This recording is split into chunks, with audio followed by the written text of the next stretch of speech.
Christy Mirac, une enseignante de 26 ans, va être retrouvée inanimée à l'intérieur de son appartement au mois de décembre 1992. À partir de là, une chasse à l'homme va s'ouvrir pour savoir qui aurait bien pu s'en prendre à cette institutrice qui pourtant semblait avoir une vie si paisible. Pour tout savoir sur la triste et mystérieuse histoire de Christy Mirac, lançons-nous maintenant dans la vidéo.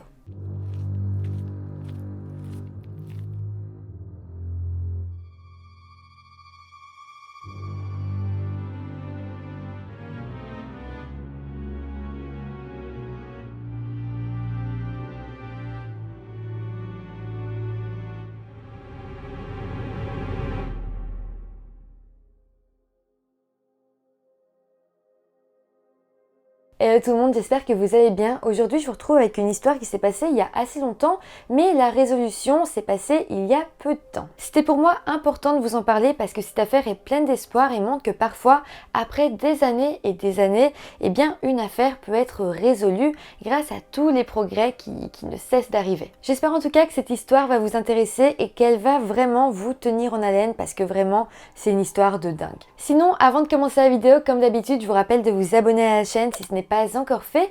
Et maintenant que tout ça est dit, lançons-nous dans la vidéo. Christy Mirac est née en 1967 et a grandi aux États-Unis dans l'État de Pennsylvanie, dans la ville de Shamokin, tout près de la ville de Lancaster, et elle y a vécu avec ses parents et son frère. Shamokin est en fait une ville de quelques milliers d'habitants et à l'époque elle était connue pour ses mines de charbon. Mais au moment des faits, l'industrie du charbon n'était plus aussi populaire dans la ville et par conséquent la ville est un petit peu en déclin. Malgré tout, Christy s'est vraiment épanouie et elle a eu une enfance très heureuse dans cette ville. Elle a été diplômée de son école secondaire régionale Our Lady of Lourdes en 1985 et par la suite elle a déménagé dans le sud du comté de Lancaster pour fréquenter l'université de Millersville afin de devenir enseignante. Une fois diplômée, elle avait accepté un poste d'enseignement de rattrapage en lecture à la Rowerstone Elementary School de Lancaster.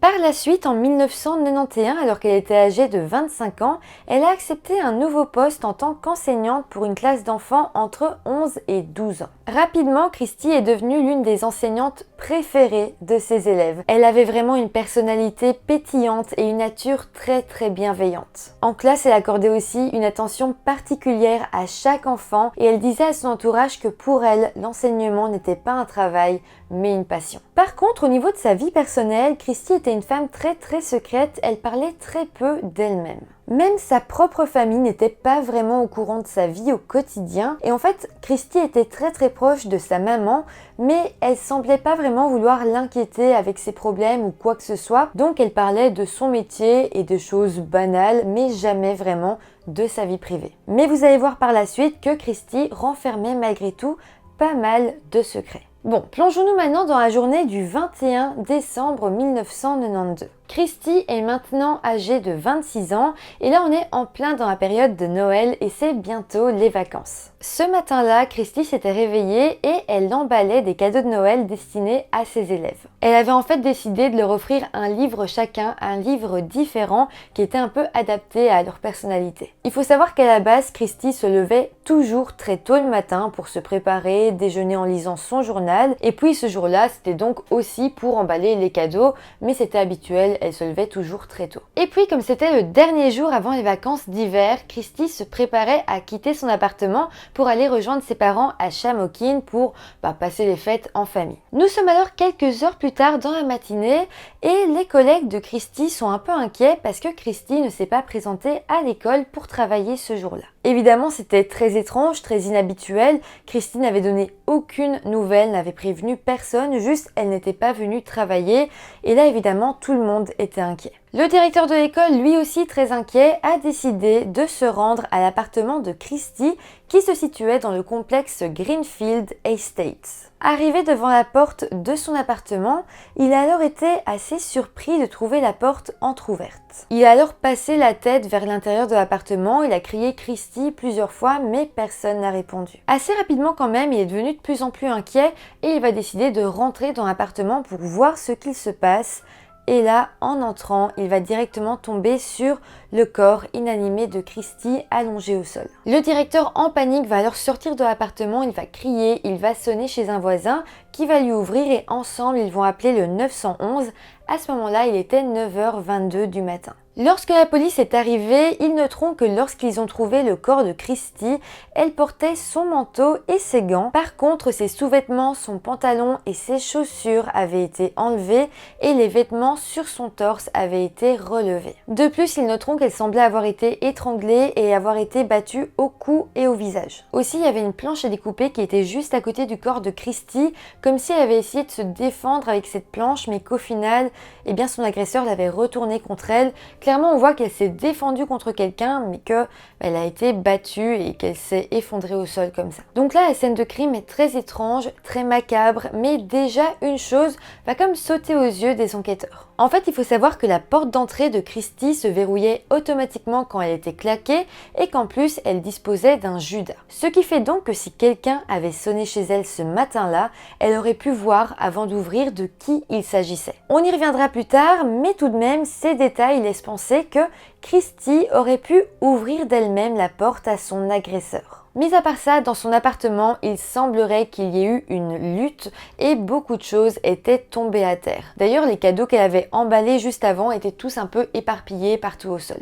Par contre, et c'est important de le noter, rien ne sera volé. On sait que Christy, par contre, avait une colocataire qui s'appelle Marie Lescaut et elle va donc être interrogée. Marie dirait avoir justement vu Christy ce matin-là, mais qu'elle était partie travailler à 7h du matin. En fait, lorsqu'elle est partie, elle a croisé Christy qui était seule en train d'emballer les cadeaux et puis, en partant, elle a bien refermé la porte derrière elle. Aussi, Marie nous dira que Christy partait habituellement travailler vers 7h45 du matin. Donc ça veut dire que Christy s'est fait agresser entre 7h et 7h45 du matin. Et là, il y a deux possibilités. Soit elle a fait rentrer son agresseur chez elle parce qu'elle le connaissait, donc il aurait frappé à la porte, elle l'aurait vu à travers le judas et lui aurait ouvert la porte. C'est là qu'elle se serait fait agresser. Ou alors, deuxième supposition, à 7h45 du matin, elle aurait ouvert sa porte pour partir au travail et c'est là que quelqu'un l'aurait attendu et l'aurait attaqué par surprise. Pour l'instant, on n'en sait pas plus, mais les enquêteurs penchaient quand même pour l'hypothèse que Christy connaissait son agresseur et qu'elle aurait pu lui ouvrir la porte en sachant qui il était. Mis à part ça, une autopsie a eu lieu et il sera noté que Christy avait été étranglée à l'aide de son pull et qu'elle avait subi un traumatisme contondant au cou, au dos, au haut de la poitrine et sa mâchoire avait été fracturée. D'ailleurs, son visage avait été tellement déformé par les coups qu'à ses funérailles, le cercueil était resté fermé. Aussi, lorsque le directeur l'avait retrouvé inanimé dans son appartement et qu'il était parti chercher de l'aide chez l'un des voisins, il va se rappeler qu'il avait crié son visage, tellement cela l'avait choqué. Donc clairement, en sachant tout ça, on peut se rendre compte à quel point son agresseur s'était acharné sur elle et plus précisément sur son visage.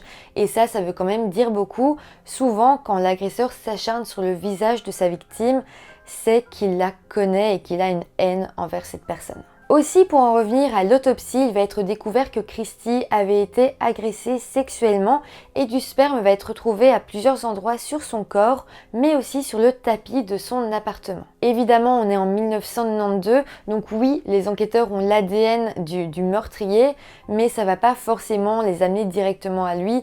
C'est une autre époque. Aujourd'hui, évidemment, avec de l'ADN, on pourrait presque quasiment retrouver qui était l'assassin, mais là, c'était bien différent. L'enquête va alors continuer et des dizaines de personnes ont été interrogées et ont passé le test du polygraphe. Ces personnes ont toutes réussi le test, donc évidemment elles ont été enlevées de la liste des suspects. Par contre, la première personne d'intérêt pour les policiers sera Harry Goodman. Harry Goodman, c'est en fait le directeur de l'école primaire où justement Christy travaillait, donc c'est le directeur qui a découvert son corps. Évidemment, il était suspect, c'est lui qui avait découvert le corps, c'est lui qui avait pris la décision d'aller à l'appartement.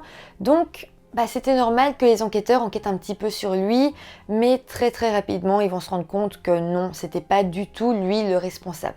Les enquêteurs vont alors chercher de nouveaux suspects, ils vont un petit peu essayer de passer en revue la vie amoureuse de Christy, mais c'était compliqué parce que, comme je vous l'ai dit, elle avait une vie privée assez secrète. Malgré tout, ils vont quand même retrouver un de ses ex-compagnons qui avait 20 ans de plus qu'elle.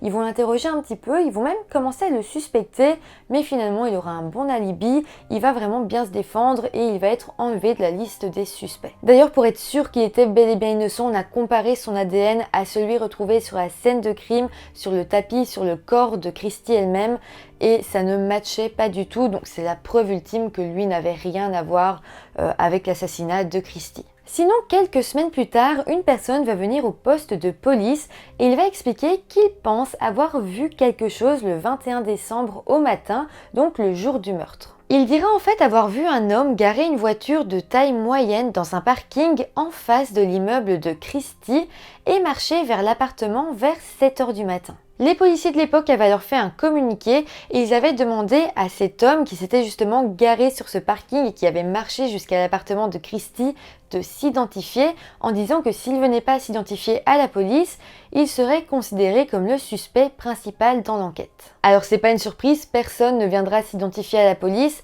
et donc on pense clairement que cet homme qui a été aperçu était bel et bien le meurtrier de Christy. Vous vous demandez peut-être s'il y avait des caméras de surveillance qui ont pu filmer le parking, l'appartement ou les environs, et la réponse est non. À l'époque, il n'y avait pas autant de caméras de surveillance que maintenant et dans le coin, il n'y en avait tout simplement pas, donc aucune image a pu être enregistrée. Pour en revenir à ce communiqué, même si la personne qui a été aperçue n'est pas venue s'identifier à la police, au moins, grâce à ce communiqué, d'autres personnes ont semblé se rappeler quelque chose et ils ont été voir la police.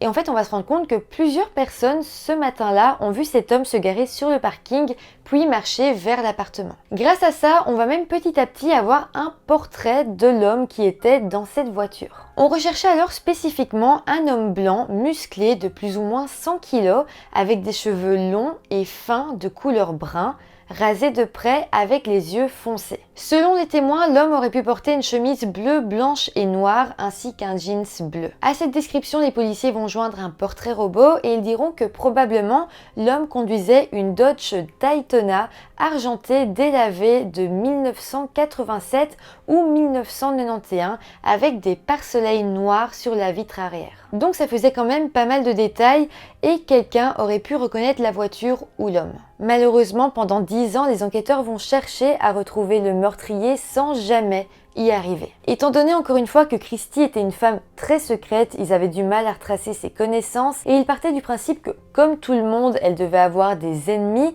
mais bizarrement, personne n'en savait rien. Pour les policiers, comme je vous l'ai dit, c'était sûr que Christy connaissait son agresseur, sinon pourquoi cette personne l'aurait assassiné à son domicile et se serait autant acharné sur son visage? Si jamais il ne la connaissait pas, ça aurait aucun sens. Donc là, pour les enquêteurs, il n'y avait plus qu'une chose à faire, c'était percer les secrets de la vie de Christy, mais évidemment, c'était une tâche assez difficile. La suite se passe malheureusement 10 ans plus tard, donc en 2003. Cette année-là, un homme a appelé le Lancaster Sunday News parce qu'il avait une idée d'article de journal. Le journaliste qui a décroché dira que l'homme au téléphone paraissait avoir 30 ans et qu'il parlait très vite comme si vraiment il avait peur de ne pas pouvoir finir tout ce qu'il avait à dire. Aussi, lorsque le journaliste lui a demandé de décliner son identité, l'homme a refusé et a dit qu'il préférait rester anonyme. En gros, ce qu'il dira au journaliste, c'est que la veille au soir, il a été boire des verres avec des amis et qu'ils avaient parlé du cas de Chandra Levy, une femme dont les restes squelettiques venaient d'être retrouvés dans un parc à Washington. Il dira alors au journaliste qu'il devait écrire un article sur les femmes comme elle, ces femmes qui menaient une double vie sans que personne n'en sache rien. Évidemment, le journaliste n'a pas tout de suite compris où cet homme voulait en venir, mais l'homme va finir par dire qu'il fallait parler de Christy Mirac. L'homme terminera ensuite l'appel en disant qu'il connaissait le frère de Christy, Vince Mirac, et qu'il savait qu'il y avait une grange sur la propriété de Vince où Christy emmenait les hommes. Donc là, c'est très bizarre. Pour résumer, il dira que Christy avait une double vie, qu'elle emmenait des hommes dans une grange, on ne sait pas pourquoi, et que cette grange en plus appartenait à sa famille. Avant de raccrocher, l'homme terminera en disant que les femmes comme elle ne méritaient pas pour autant de mourir. Après ça, il a raccroché et le journaliste n'a pas pu poser plus de questions. Juste après cet appel, le journaliste va appeler le FBI et il va tout leur raconter et directement les agents du FBI vont se dire que peut-être l'appel venait du meurtrier lui-même. Je sais pas trop pourquoi ils ont pensé ça parce que quand même l'homme au téléphone a dit que les femmes comme elle ne méritaient pas de mourir, donc je vois pas pourquoi il aurait dit ça si c'était lui le meurtrier, mais bon. Dans tous les cas, cet homme n'a jamais pu être retrouvé. En fait, ça faisait trop longtemps que l'appel avait eu lieu pour pouvoir retracer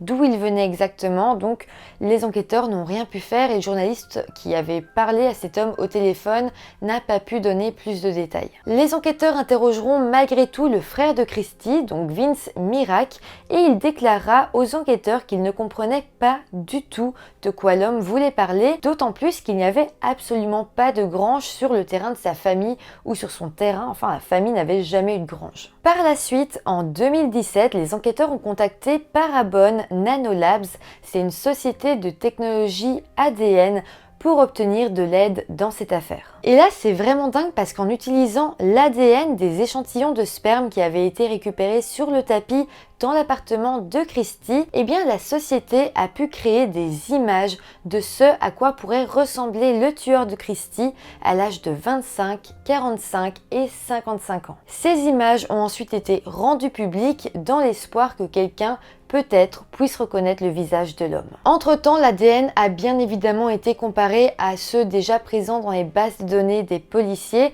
mais il ne correspondait à aucun ADN connu, donc ça n'a pas vraiment mené à quelque chose. Donc là, les enquêteurs n'étaient pas vraiment avancés, simplement ils avaient des sortes de portraits robots du tueur, mais voilà, c'était sur base de l'ADN, donc c'était pas non plus des photos, mais ça pouvait aider et ils attendaient tout simplement que quelqu'un parle. Malheureusement, les mois vont encore passer et malheureusement, personne ne va sembler reconnaître l'assassin sur les portraits robots. Les profilers du FBI vont alors tenter de dresser un portrait psychologique de l'assassin et selon eux, il s'agissait d'un homme discret qui aimait bien rester dans son coin, qui voulait pas trop être reconnu en public. Voilà, quelqu'un qui aimait bien profiter de son anonymat qui lui était propre. Donc voilà, selon eux, c'était pas du tout quelqu'un qui voulait se mettre en avant. Bon, ça n'aide pas beaucoup, mais disons que là, on avait un portrait physique et un portrait psychologique de l'assassin. Par la suite, en mai 2018, l'ADN du tueur a alors été téléchargé sur une base de données publique appelée GED Match qui permet par exemple de donner la quantité d'ADN que deux personnes partagent. Donc imaginons que si quelqu'un de la famille du tueur a décidé de faire tester son ADN, soit pour connaître ses racines ou savoir d'où ses proches venaient, ou même pour trouver d'autres personnes de sa famille, eh bien, les agents du FBI pourraient par la même occasion rattacher l'ADN du tueur à un membre de sa famille. Clairement, c'était un peu les dernières cartes que le FBI pouvait jouer parce que après ça, ils savaient plus du tout où chercher. Mais là, c'est assez dingue, mais ça va marcher. Ils vont bel et bien faire une énorme avancée dans l'enquête. Ils vont en fait se rendre compte que l'ADN du tueur match avec un autre ADN, l'ADN d'une personne qui semblerait être le demi-frère de l'assassin. Donc avec ça, ils ont directement été menés au potentiel meurtrier, un certain Raymond Rowe, un homme de 49 ans. Suite à cette découverte, des agents de police de l'État de Pennsylvanie se sont rendus sous couverture à une activité scolaire où le suspect travaillait et ils l'ont observé en train de mâcher du chewing-gum et utiliser une bouteille d'eau. Les policiers ont alors récupéré le chewing-gum, la bouteille d'eau et ils en ont extrait l'ADN. Ils ont alors comparé cet ADN à celui trouvé sur la victime et le tapis de l'appartement et là, les deux correspondaient. Ils venaient enfin de retrouver le meurtrier de Christy plus de 25 ans après le meurtre. Pour confirmer le tout, les enquêteurs vont retrouver une vieille contravention qui avait été adressée à Raymond en 1991 et il s'avérait qu'il conduisait une Toyota de couleur blanche, donc une voiture semblable à celle qui avait été observée par les témoins le matin du meurtre. Le lundi 25 juillet 2018, Raymond a alors été arrêté et son identité a d'ailleurs été communiquée aux habitants de la région de Lancaster. Et là, ça va être un véritable choc pour les habitants parce que Raymond Rowe était en fait un DJ très connu de la région et connu notamment sous le nom de DJ Freeze. Alors il faut savoir que c'était pas juste le petit DJ du quartier, il avait tout de même une assez bonne notoriété et il avait d'ailleurs été DJ pour Paris Hilton, Brooke Hogan et avait même partagé la scène avec le chanteur Sting et le groupe The Eagles. En fait au moment du meurtre de Christy, il n'était pas encore très connu, mais c'est ensuite dans les années qui ont suivi le meurtre qu'il a vraiment commencé à se mettre en avant et c'est là que son succès est apparu. Donc là, au niveau des portraits des profilers du FBI, ils s'étaient totalement trompés. Ils avaient parlé d'un homme qui aimait son anonymat, alors que c'est pas du tout le cas. Il n'était pas discret, il se produisait dans des boîtes de nuit. Enfin voilà, il aimait vraiment bien se mettre en avant. Donc le portrait psychologique des profilers était tout simplement faux. Pour vous parler un peu plus de lui, Raymond Rowe est né en 1968 et pendant son adolescence, en 1980, il a rejoint l'armée puis il est devenu breakdancer et finalement DJ dans les house parties. Il avait ensuite fréquenté le lycée McEskey au centre-ville de Lancaster mais n'avait finalement pas obtenu son diplôme. Et puis en 1988, à l'âge de 19 ans, il avait décidé de se marier. Pendant 15 ans, Raymond a vraiment vécu une vie de fête. Il allait beaucoup dans une boîte de nuit appelée le Chamelon Club, où d'ailleurs souvent il se produisait. Ensuite, pendant l'été 1992, donc quelques mois avant le meurtre qui, je le rappelle, a eu lieu en décembre 1992, Raymond a commencé à sortir avec une autre femme et finalement il s'est marié avec elle, il a divorcé de sa première femme et il s'est marié avec cette nouvelle femme en septembre 1993. Mais c'est pas tout pour l'été 1992, il faut savoir que Raymond avait organisé une manifestation contre la violence à Lancaster Square. En fait, c'est quelque chose qui semblait lui tenir à cœur à ce moment-là, ce qui est d'ailleurs assez ironique vu ce qu'il fera à Christy à peine 4 mois plus tard. Sinon, après le mois de décembre 1992, donc après le meurtre, il a semblé continuer une vie normale. Et puis en 1996, il est parti au Chili où il a travaillé dans des clubs d'une zone touristique. Et puis l'année suivante, il est retourné à Lancaster et il a ouvert un magasin d'affaires d'occasion. Et puis il a lancé la première école de DJ de Lancaster. Et puis en 1998, il a divorcé de sa deuxième femme pour au final se remarier en 2000. Il a ensuite de nouveau divorcé et puis il s'est remarié avec encore une nouvelle femme en 2007. Et puis en 2013, il s'est encore une fois remarié avec une femme ukrainienne qui avait d'ailleurs déjà une fille d'un précédent mariage. Au moment de son arrestation en 2018, il était toujours avec cette même femme ukrainienne, donc ça a été sa dernière femme. On sait aussi qu'avant 2018, donc avant son arrestation pour le meurtre de Christy, Raymond n'avait jamais eu de problème vraiment avec la justice, juste une seule fois. En fait, ça datait de juillet 2001 et Raymond avait été accusé de conduite désordonnée et de résistance à l'arrestation. On ne sait pas exactement ce qui s'était passé ce jour-là, mais 2 ans plus tard, en 2003, Raymond avait déposé une plainte contre les policiers qui l'avaient arrêté ce jour-là en soutenant qu'ils avaient été violents et l'avaient blessé à la tête et aux pieds. Il avait ensuite demandé plus de 150 000 $, de dommages et intérêts pour cet incident, mais évidemment ça lui a été refusé en 2004. Mais voilà, ça c'est disons le seul et unique événement que Raymond a eu avec la police, avec la justice. Mis à part ça, il n'a jamais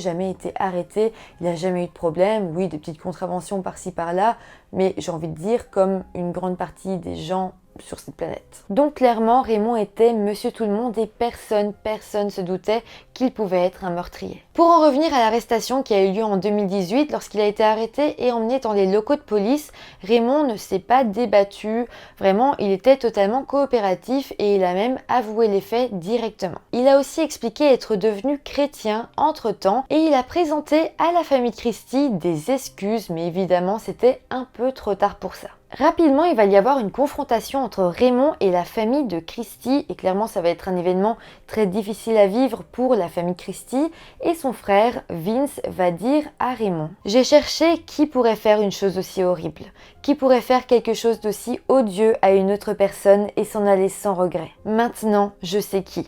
Vous avez emporté notre joie, notre sécurité, notre amour des vacances de Noël. Mais surtout, vous avez emporté notre Christy.